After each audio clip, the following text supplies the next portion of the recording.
Chor! Tapos sa transport, yung puti, ibigay sa pasero, saka yung maulam.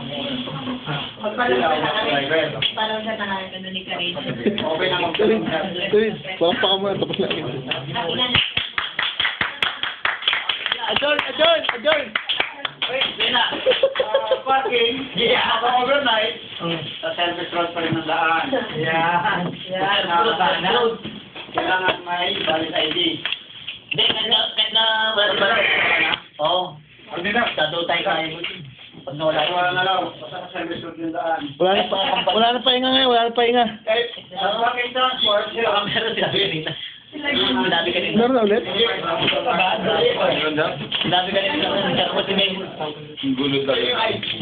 Pero parang yung ano daw, yung 30 minutes, kung simula. Ano pala, yung pag-overtime pala, sinabi ni Major kanina. Kapag yung salita, yung sunod 30 minutes nila, kasama yung, ano ba, ganun parking, kasama yung paglakad. Basta ano ba, basta ka na, sa 5, so kailangan, 35, nakasin ko na.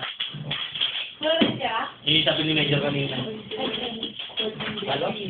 Alam ba, pwede ka ng reliever mo, 305. Kailangan 335, nakapos ka na. Yung sabi ni Major kanina. Kasi yung Major kanina nag-briefing. Ha? Meron nga kanina, kakakasabi din ni Major kanina. Mayroon kasi sa briefing, wala na yan. Ha? Mamamabantay lang. 30 minutes. Baka yung kain. Ha? Kasali na yun dun, pero yun o, hindi maiwan yun, meron din mo yun. Basta doon tingin mo. Kasi pag lalakad ng park, nakasali mo. Kasama na yun, sa tingin. Lahat na, oo. Kung talaga din kapenalitan ng reliever mo, 45. 45 babalik. Paano niya matulog sa transport? Papalitan ka naman. Oo, sa mag-overtime na naman, mag-overtime. So, magtatapan mo yung mga rapid duty. Reliever muna. Kasi sa parking, kasama na no? Saan ba tayo? Zero public transport. Tayo sa public transport, ano ba tayo?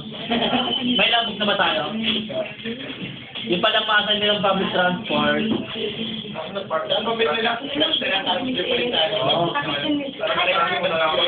Hira naman, hira. Kung ano yung in-endorse ng outgoing sa inyo, bilangin nyo din para sigurado. Sure. Kung ano yung nilatan nyo sa sasakyan, ilista nyo. Tapos kung ano yung sasakyan na pag-alis nyo, ilista nyo rin. Kung nabawasan mo.